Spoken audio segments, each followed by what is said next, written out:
So what do you do when you're stranded in a cabin or my cottage with a broken leg and you can't go anywhere, no one to talk to? You count your blessings.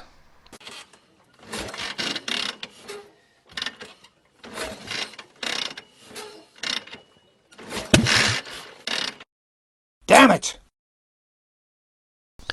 So what I really wanted to do was take a moment out and shoot a video of thanks for those who have encouraged me and sent well wishes since I broke my leg under the bike.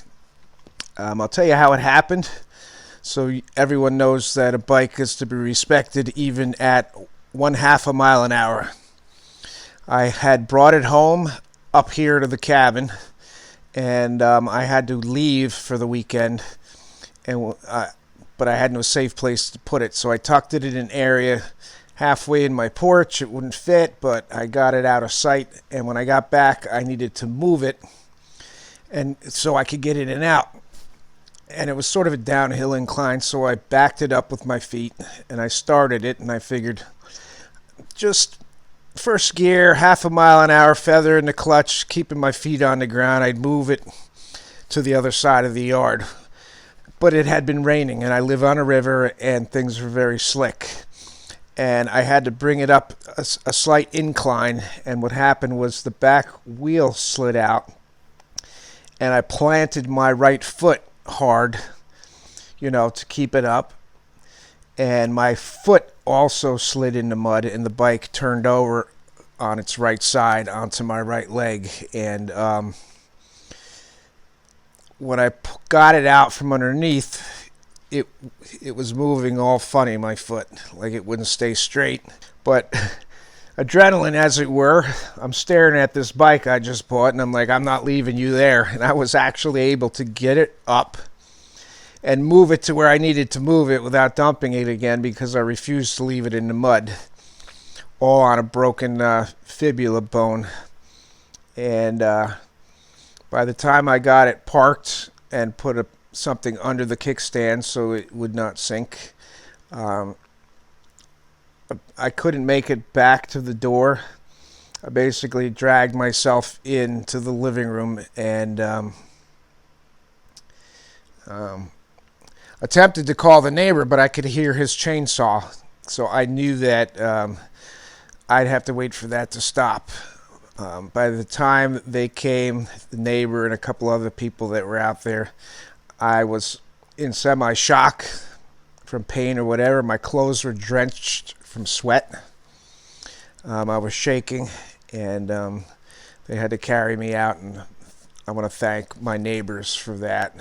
A lady that I really don't know, she owns the deli up the road. She drove me all the way to Binghamton Hospital, which was a 1/2 hour drive one way, and my neighbor Dan picked me up and brought me back. So I appreciate that. It's times like this when you're alone, in the quiet, in a cabin on a river, you think of things. And several of you have sent well wishes. I have gotten cards from time to time from some of you, and you know who you are, to encourage me along when they knew things were not going well. And some of you send stickers to me, even though I have nothing to send to you. I don't have any stickers, so I was thinking, maybe I'll make my own while I'm sitting here. So I'm working on these. Looks kind of like me. I figured if I cut these out, I could loop back some Scotch tape and make a sticker and send them to you. Some of you have called. Some of you have offered your phone number for me to call when needed, so I thank you for that. And last but not least, my little pigeon from Instagram and YouTube. You have been wonderful. Just to give you guys some background, this person has watched over me ever since things went bad in my life, and has encouraged me to pick my head up when I didn't want to, encouraged me to move forward when I didn't want to, and When I went down and got myself into the house with the broken leg, I texted this person, and they stayed with me every moment. I mean, they're like, answer me back. I need to know. You have to answer me back so I know you didn't pass out. And hang in. Someone's coming. Is the chainsaw stopped yet? Call him, call him, call him.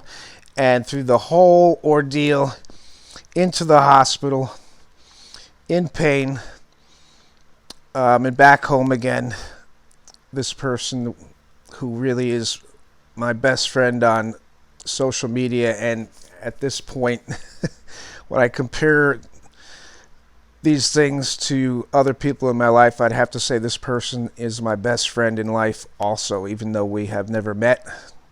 I'm deeply grateful for your friendship and care and love, and always watching out for me.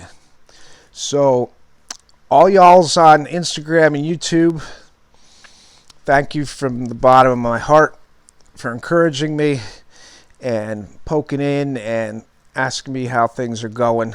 I thank y'all. I'll be back before you know it.